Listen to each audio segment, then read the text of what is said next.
Today we're going to be talking about bouncing in the inner ear.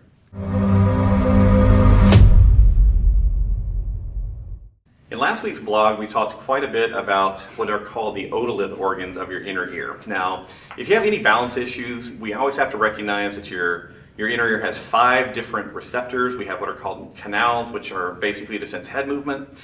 And then the otolith, which are the ear stone organs, which are designed to help us understand how our big body is moving in space. So last time we talked about what's called the utricle. Today we're going to talk a little bit about what's called the saccule. This is you don't have to know the name. This is just a little part of the inner ear that basically helps you understand when your body is going up and down. In other words, we say it senses linear acceleration in a vertical direction. So, why is this important? If you have saccule issues, very often what we see, particularly in a fitness setting, is that people will often struggle with squatting. Any kind of exercise like lunging, squatting, where they get really stiff, they feel off balance, they feel like their ankles get too tight, their hips get too tight.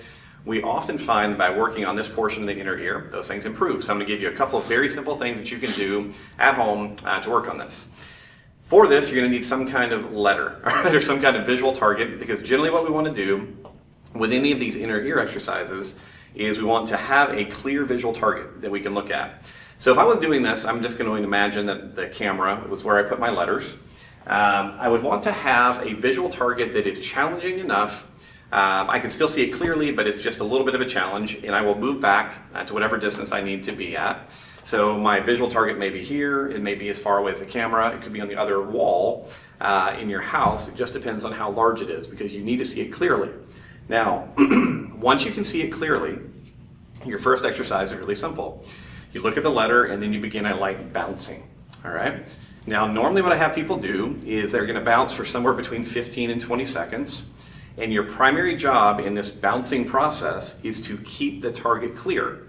Now, the target will usually move, right? Because my head's in motion, so the letter will look like it's going up and down a little bit.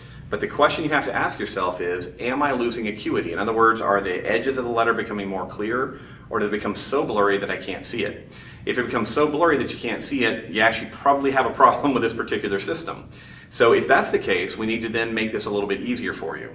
You can either grab something and hold on to it, you can bounce a little bit more slowly, or you can move into the second version of the exercise, which works like this.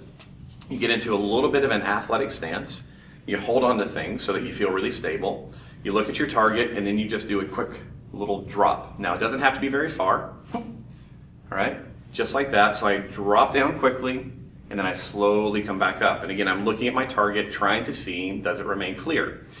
If my fast down and slow up does not work, my other option is to slowly go down and then pop up quickly. Again, the goal being to keep that target clear. So to stimulate this portion of the inner ear, remember we're talking about bouncing, right? Some kind of vertical acceleration.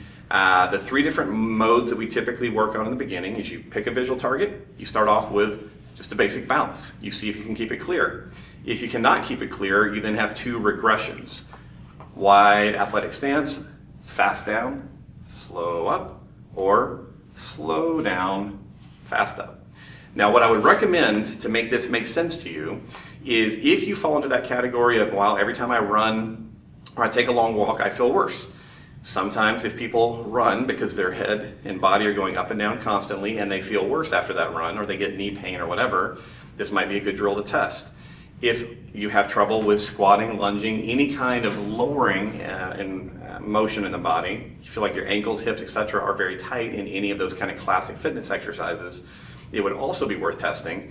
Finally, if you have a history of inner ear problems, balance issues, motion sickness, you've been knocked out multiple times, these would all be reasons that we would want to test this portion of your vestibular system.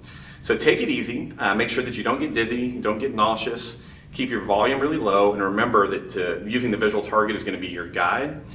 You make it as safe and as easy as possible so that you can keep that visual target clear as you're going through the drills. Give this a try. If you have any questions, let us know. Otherwise, good luck.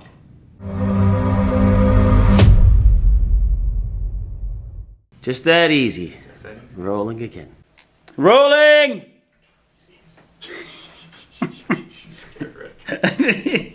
Rolling. I'll do a free rolling next time.